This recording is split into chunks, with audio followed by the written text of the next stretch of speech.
Good evening, everybody. This is Marty from Dawgs blog. It's, what's the date today? October 18th, 2018, Thursday. We're getting closer to what it all comes down to, and that's Robert Woody. Corey Brown's still on the stand today, but if you listen to Noontime Report, and Tom's report is up now, you'll know that the mistrial motion that the defense had made in regards to the Jim Cook debacle, Judge Zuniga took that very seriously. She really did, and I'm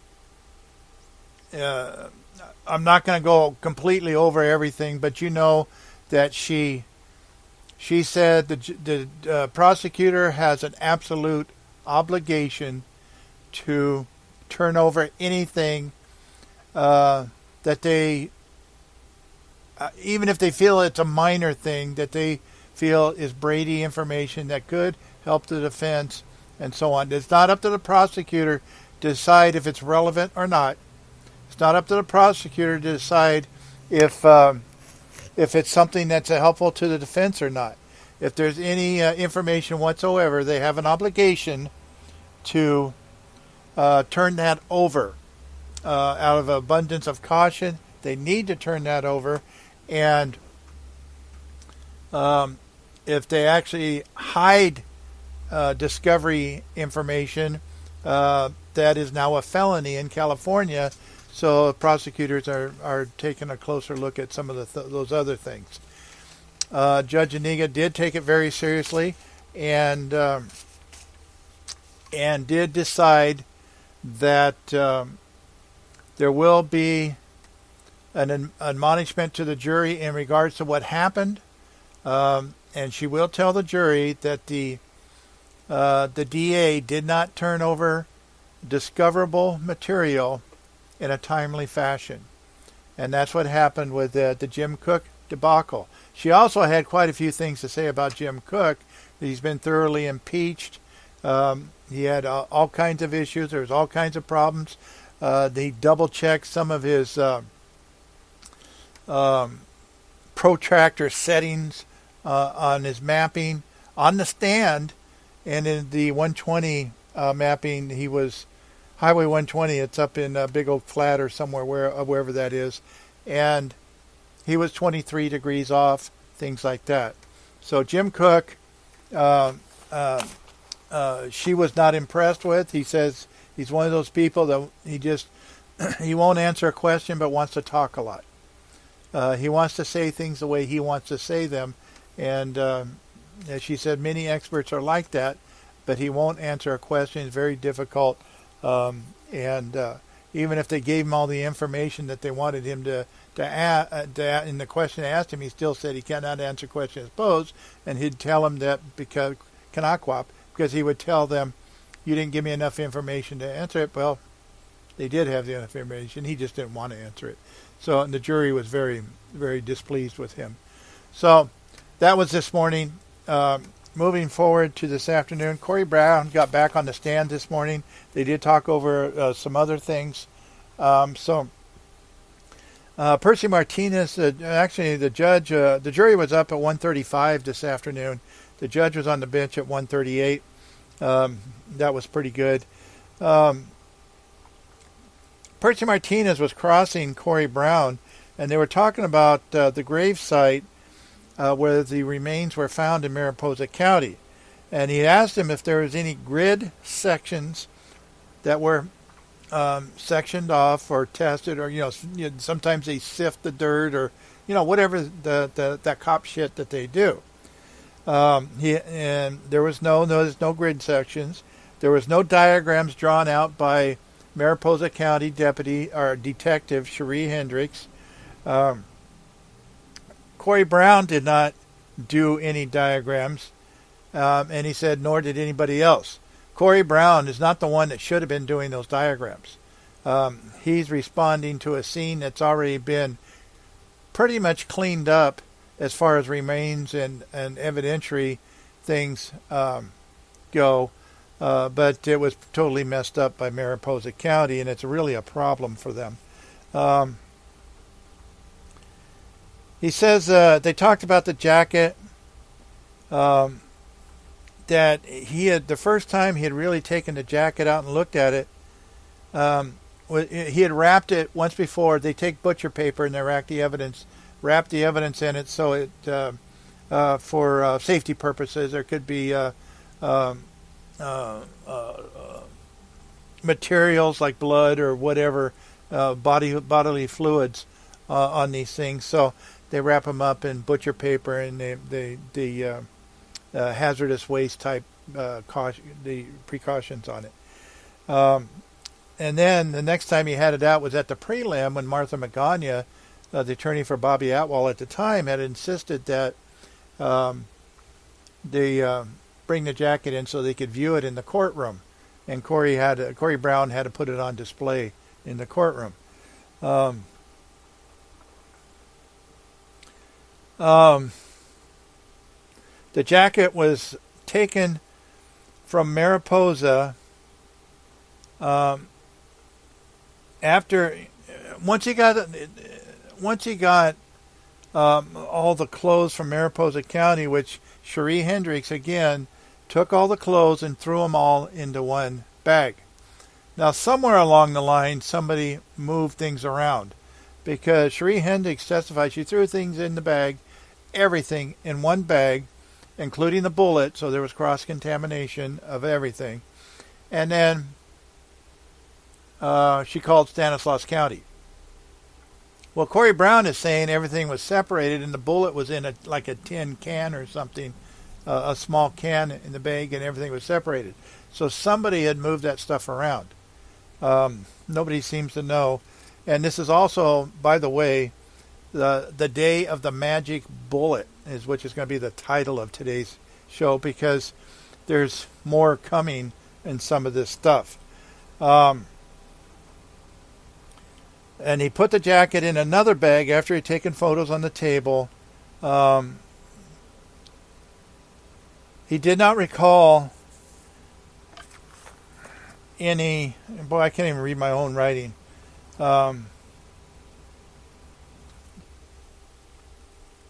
He did not recall...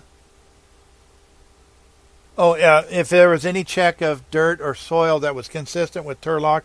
He did not check the pants of the jackets, the pockets of the jacket, the pockets of the pants, anything else that may have retained some soil from being buried. There was no sand residue on the table after he picked it up, after taking pictures, and after displaying it in the preliminary hearing. But he does say there was some vegetation remains, either stains or leaves or grass or what have you, on it. The boots were tested for blood presence.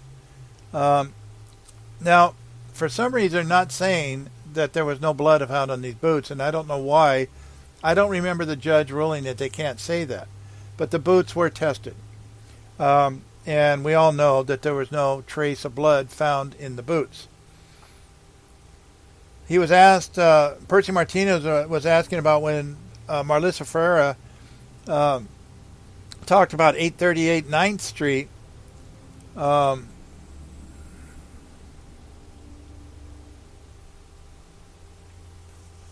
And there was a trailer or something that was parked next to the 3-car garage on 9th Street, which is what he was identifying in the Google Maps picture. There's something there then, but not something there now. This type of thing. It was a trailer or something parked there. He was trying to see what it was next to the garage. He did not recall seeing that next to the garage when he was there on the scene. I know why I'm having trouble. I got my wrong glasses on again. Like a dumbass. Hold on.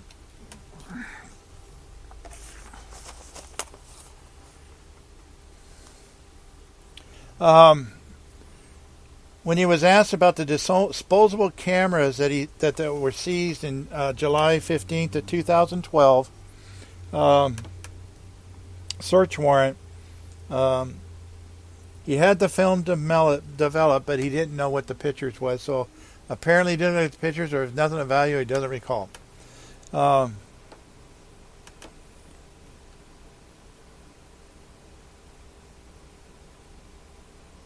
the he examined the Google shot, the satellite shots from 838 9th Street.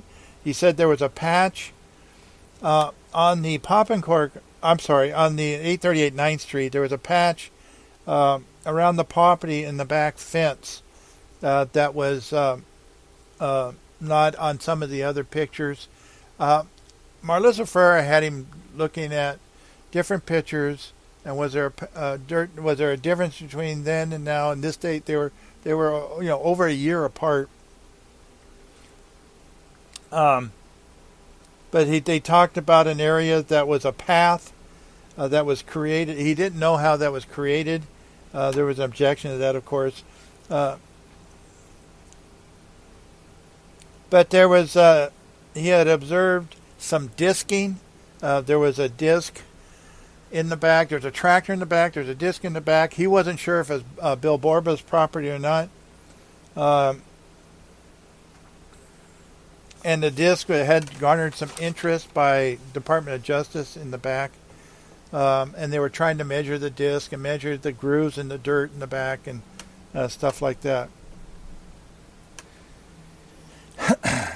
He said that the ground that was disc was consistent of the type of disc that they had located by the tractor on the property. He did not see anyone examine the disc, but they did say that there were some people that were measuring it and doing some things. He said the worn path, there was like a footpath that was in all the photos, and he never spoke to Bill Borba. He never went and talked to the neighbor, Bill Borba. And he was asked in 2011, were there the same 5 containers towards the back of the property that was between the double-decker bus and the back of the property, the fence line. There's 5 containers that were still there in 2115, so no containers had been moved out. Percy Martinez had no further questions. Hans started cross and asked about, those Google images. And they went through different time periods for the Poppencork pictures. There's 2 dates that were on the image. It was the acquired date. That's the day they took the picture. And I think they called it invested picture or integrated picture or something like that. That was a date that was actually posted on Google's maps, the satellite images. There are no time stamps on the pictures.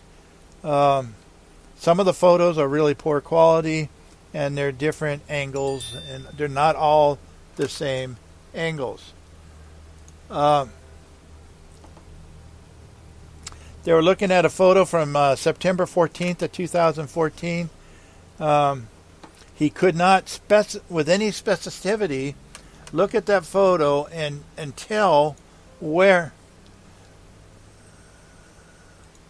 Look at that photo and tell where. I'm getting messages like crazy from a bunch of crap. Any specificity where they dug, looking for where the gravesite was at the Poppencork lot. He was pointing at something that was in that area, but he couldn't tell with that satellite view if it was something laying on the ground, something that was in the ground, something standing on the ground. He couldn't tell from that satellite view.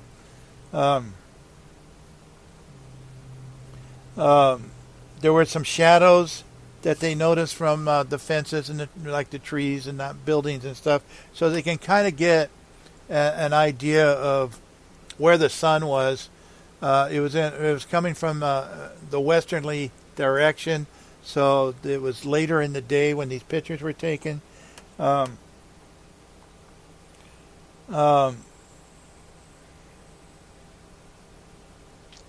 And he was asked about all the items, the jacket and the clothes and the shirt and the pants and boots. They asked him about they were taken to the Department of Justice where they were tested in a sealed condition with evidence tape.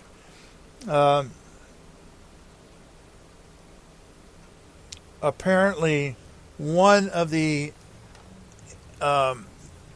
packages, when he received it back, I think it was not sealed properly. When he received it back from DOJ, I believe is what he said. And he had to do that, so they don't know what happened there.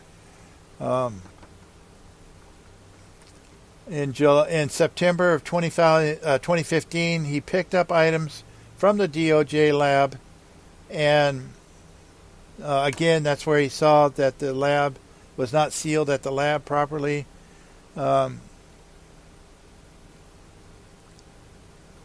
He also noted there was a toothbrush that they said that belonged to Corey Kaufman, and there was a reference to it in a police report, and apparently it sounded like it was taken as evidence, but I've never seen it or heard anything else about that before. He had told Kurt, he was told that it was Corey Kaufman's toothbrush. It was labeled CB88 for Corey Brown 88, and Corey Kaufman's address book. Originally, they had said it was his cell phone, but it was his address book, not his cell phone. He said he was the lead investigator in that investigation of the missing person of Corey Kaufman. He said he was the lead investigator, and it was a sheriff's office case. He was asked about when Marlissa Farah asked if he was a lead investigator, and he said yes, and that was from, he first came on the case in end of May or beginning of June of 2012. He was brought in to the task force. It was a decision that was made by his supervisor, apparently, because they wanted him to write the wiretaps and do the warrants and handle the evidence and that type of thing. When it was turned over to the district attorney's office in 2015, this is when the charges were filed after everybody was arrested, he had his own office in the district attorney's office. And again, we talked about this morning, they had a briefing room that had all the information in regards to this case, and it was they called it the war room. He went to Mariposa the first time, Mariposa County, to view where the body was located on August 22nd, 2013. The next day, they went back on the 23rd, and they started putting out flags where Cherie Hendricks was pointing out where she picked things up. This is where the pants were, this is where the jacket were, and so on. She did not mark anything. She did not secure the scene. She picked up all the evidence, threw it in one bag, and called it a day. So they had to remark all the evidence that she picked up, and she had to tell them where it was. They were looking at a picture, and it is several bags, a separate bag with items collected by Cherie Hendricks. Cherie Hendricks also noted that she found the spent bullet. That's the bullet that was underneath either the pants or the jacket, depends on which story you want to listen to. And he put up flags where Cherie Hendricks pointed, and he put up about 12 evidence markers altogether. Hans had no further questions. Jai Gohel started his cross, and again he asked him when he was first on the case in May of 2012. He was aware of a task force that was formed, and he was asked about Kurt Bunch had been a designated officer of one of those task force officers, Um, and he asked that, also noted that Kurt Bunch has been sitting with Martha Ferreira the entire time this trial's been going, and in fact, including the preliminary hearing. Asked him, Corey Brown, if he ever had sat next to Marlissa Ferreira as the investigating officer in this case. He says, no, he has not.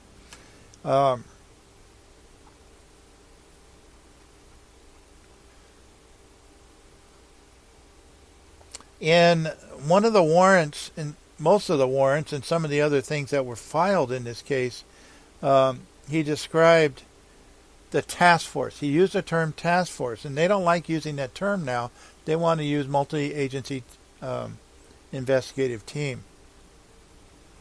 But the task force was Kurt Bunch, Frank Navarro, Kim Berenger at the time, in the beginning.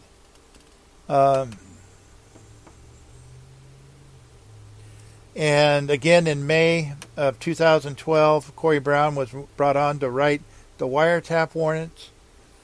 And he did target a phone line for that warrant, and that was Frank Carson. Frank Carson's phone was a target phone. And he was asked if he received any information from Kurt Bunch about any funding. He said no. He knew that Kurt Bunch had started investigating in April of 2012. Corey Brown was not aware of any funding provided, only aware of some of the money that was directly involved with his supervisors and stuff. He said that's the only thing that he actually saw. Wiretap started on June 21st, 2012. Until it was taken down. He didn't give a date. It was a 30-day wiretap, so it was probably July 21st. He did leave the sheriff's office for 6 months. I believe he came back, he said, in 2014, if I remember correctly. He went to work as a loss prevention officer for Save Mart for 6 months. And then when he came back, they eventually wanted him to come back and start writing some of the warrants, and he did write the Ramey warrant.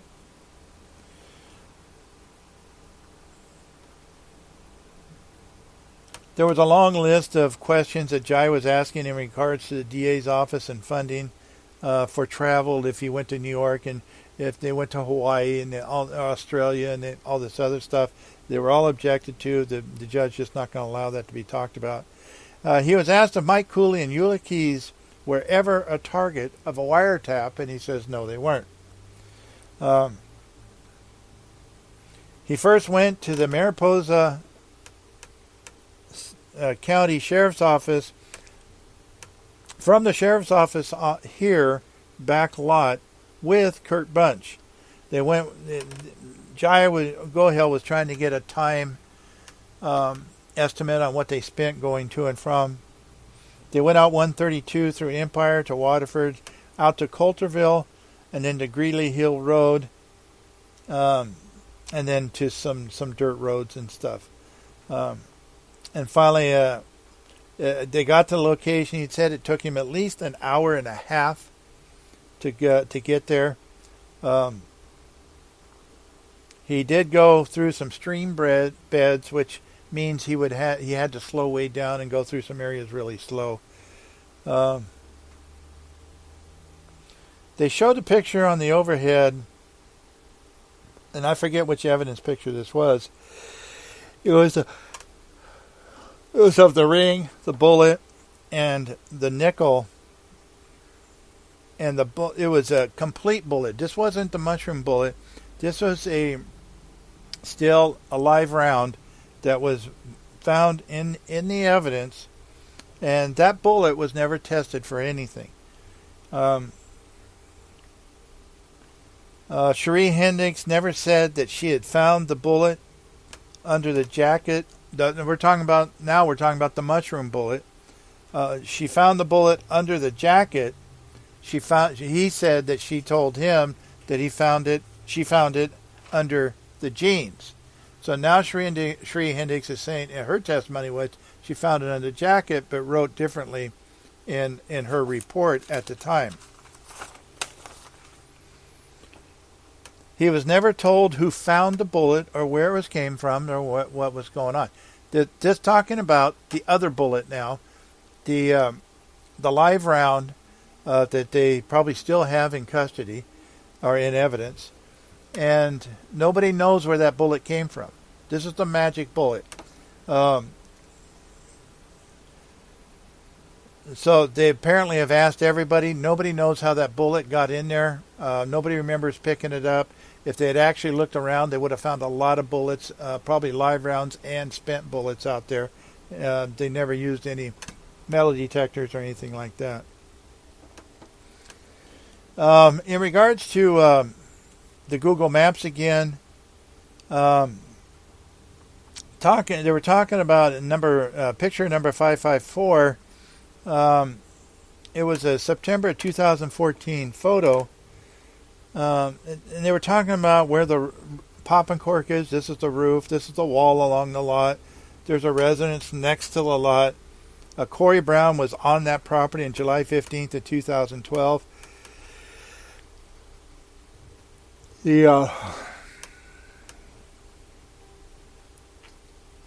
And then they showed picture number 555. Hold on, somebody just sent me a message.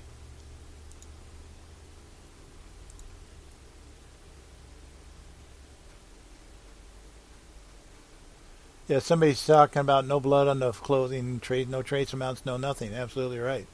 There's no blood on anything on this thing.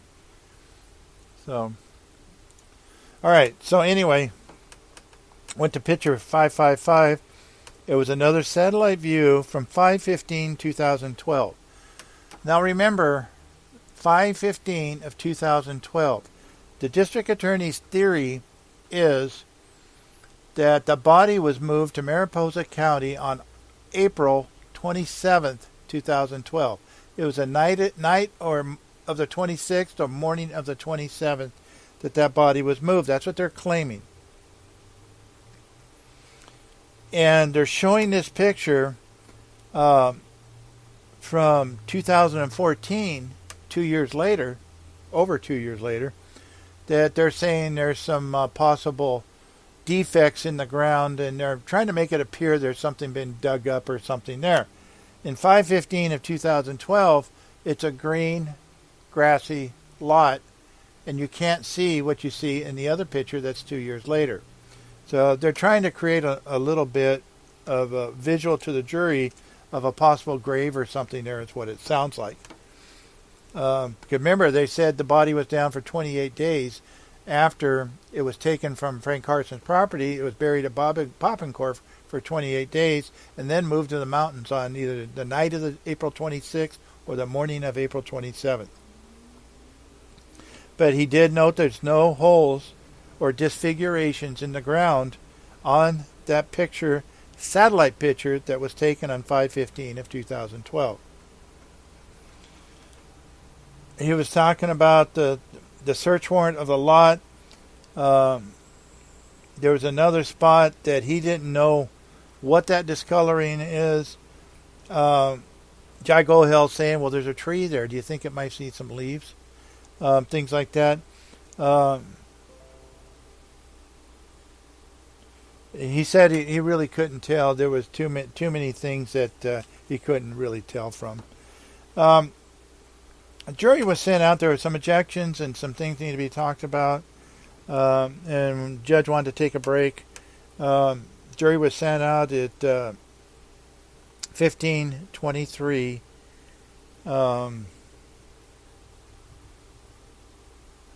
That's not right. It was a little after 3 o'clock. We took a break and we went back about that time. We took a break. The jury was back up around 3:23. Jai Gohel still going. He talked about picture number 554 again, which is the one from 2014. And he's looking at other pictures too that were from 2012. He had gone to Poppenkork in 2012. He was at Poppenkork on July 15th, 2012. That was 5 days prior, which they finally established correctly, that he has been talking at Poppenkork to the private investigators. That's Jack Abel and Gary Amoyan. He was asked on July 15th of 2012 if he saw any street lamps around Poppenkork, on the streets, in the alley, on the lot itself, or anything in the area to illuminate the area. He didn't notice. He didn't look around to see if there were street lamps that would illuminate somebody burying a body in the middle of the night in this back lot.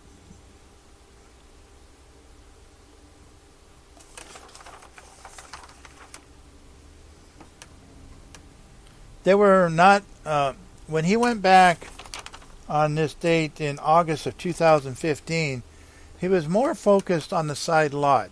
He had not known until then, and that's when they did another search warrant, that the side lot was actually part of Poppenkork.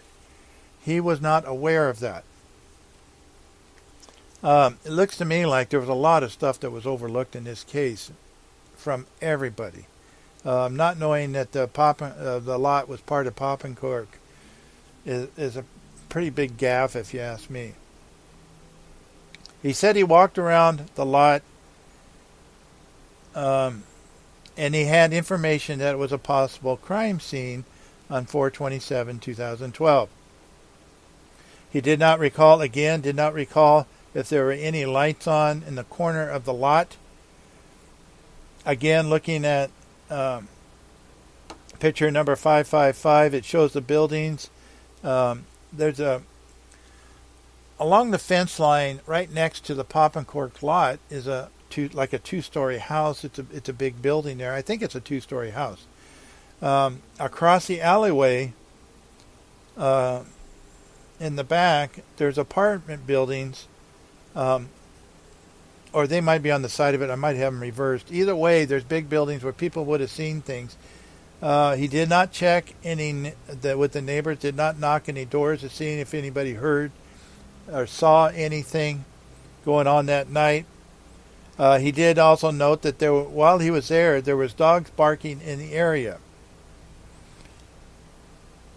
And he was not, so just being there, when they were there in the middle of the day in August of 2015, there was dogs barking.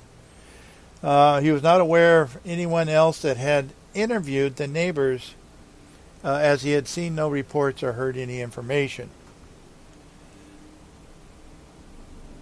Robert Woody was there being videotaped and pointing out where things happened. Marlissa Ferrer was there also, and still no one suggested talking to the neighbors. In regards to the socks, again, they don't know who found the sock that's in the evidence. And there is some stains, again, what he thought was vegetation in the socks. It did not appear any dried blood from the toes or the fingers being cut off or anything like that. Jai Gohel brought out the evidence number 551, was the box with the boots in it. This one, they took a cardboard box and wrapped plastic around it to secure it up. They took out the boots, and they were pointing at the toe cap on the top of the right shoe, and the bottom of the shoe had no holes in it. So they're talking about the discoloration of the shoe up and down. Again, he said they're vegetation holes. Somebody just sent me a message. I need to double check that I'm not getting something. Okay. Yeah, they said there were God damn. There were vegetation stains. But he did not think that any of them were blood stains himself, but he's not. He can make observations, but he doesn't really know if it's blood or not anyway. They looked at the insert to the right boot that was there, unknown. He did not know if it was found inside the boot or not. Showing the insert on the Elmo, which is the, you can stick a picture or something on this, what they call an Elmo, and it's a camera that displays it on the overhead. And you couldn't really tell from that picture the discoloration and stuff. It just didn't come across right on the Elmo. And Jai Goel eventually just had Corey Brown go through all the stains and stuff again, showing the jury. The left shoe had an insert also in the shoe. He said it was in the shoe when it was found, but he didn't know who found it. There's so much confusion about this stuff. It's a real problem. All these items were tested for blood, and he had told Marlissa Ferrer about the results of the blood test prior to her questioning him on direct. Now again, they did not talk about the results. And it was revealed in preliminary hearing that the blood, the shoes were tested. Everything that was in the shoes or around the shoes, or the boots actually, was tested. And there was no trace amounts of blood found anywhere in the inserts, the tongue of the boots. There was no trace of blood that was found on any of those. Hold on, somebody just asked me a question. Didn't Corey's dad testify that Corey screwed new soles on the boots because they had holes in them? Yeah, there were screws in the boots. It looked like they were. It was like wood screws, and they were long wood screws that had been screwed through from the boots, the bottom of the boots up through the top, right where the top of the toe is. So it didn't interfere with the foot. It was all on the outside of the shoe, but there were two screws that were had been screwed into there to hold the sole onto the boot because it was coming apart. Yes, that's very true.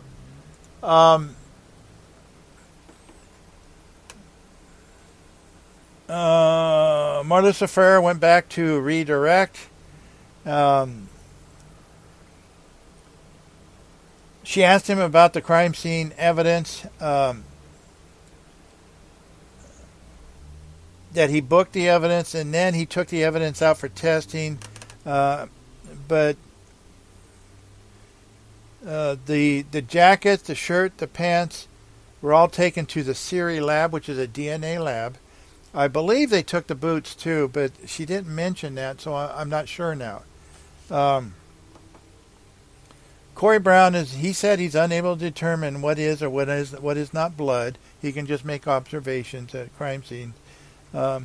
He's unable to determine vegetation, description on the clothes. Hold on, somebody just sent me another message.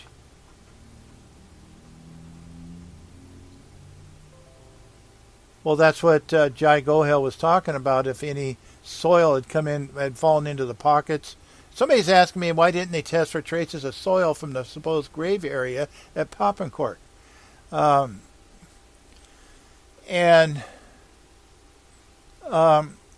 that's what Jai Gohel was asking for, if they had done any testing for comparison to the soil in Mariposa County and the soil in Turlock, because it's obviously different type of soil.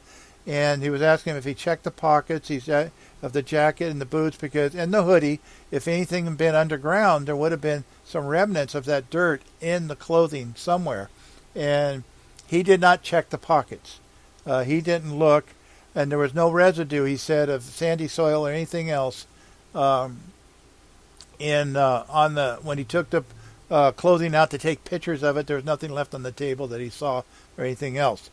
He did say the boots looked like they had the soil stains on them from Mariposa County type soil. It's that reddish soil, whatever it is up there. Somebody also asked me, boots don't cost that much, and with all the antiques stolen from Carson, why need you buy new boots? Because it all went to drugs. That's a simple question, and you know that. They could steal $1 million worth of property, and they'll get $10 for it and go buy, a pipe full of meth. So, anyway,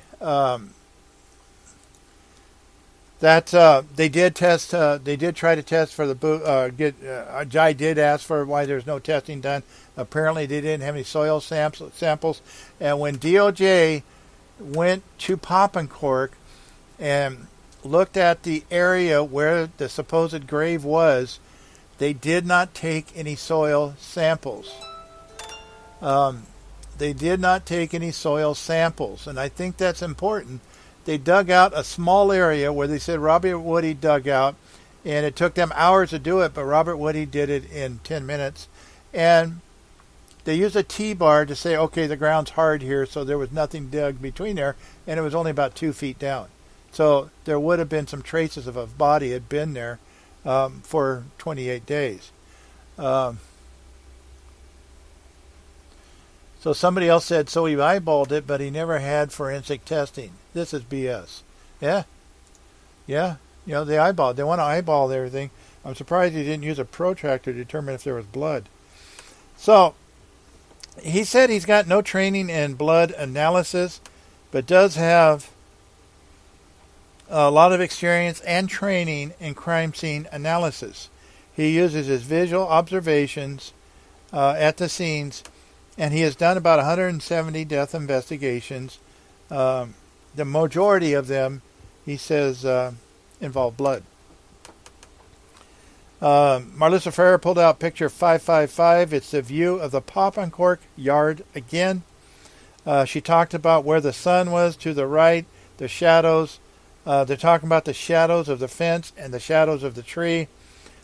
She's pointing at the middle of the back side of the yard where there's some discoloration or what they call defects. That was in the middle of the yard, but down towards the bottom part of the photo, probably a third of the photo from the bottom up, a third of the way up. She asked if that area was different than the rest of the yard, saying it is not the same color as the rest of the yard.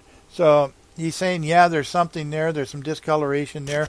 The rest of the yard is nice and green and flush. It's not there. And it was discolored. But this picture is being taken from 8 to 10 miles up in the sky. In 2012, she asked him, did he know that this lot was part of the Poppincork? And he said no, he didn't know that until 2015 when they did the second search warrant. And that's when he was back into the investigation again. Somebody didn't do due diligence on this. On 8/24 of 2012, on the left side of the picture, and that was a picture that was taken in, I want to say 555. I can't even read my own handwriting sometimes. They talk so fast, and I try to get it all, and I start scribbling. It's hieroglyphic sometimes. But there was a rectangular discoloration. It almost looked like a square on there. I haven't been on that lot, so I don't have a perspective of distances or sizes, but it would look pretty good size square or discoloration on that lot, and almost it covered 2/3 of that lot. So I don't know how big that is. I can't give you a perspective because I've never been there. They put some pictures side by side, and at that square and rectangular area that's discolored that I was just telling you about is not on the other side of the screen. So they're talking about some major differences in the two pictures.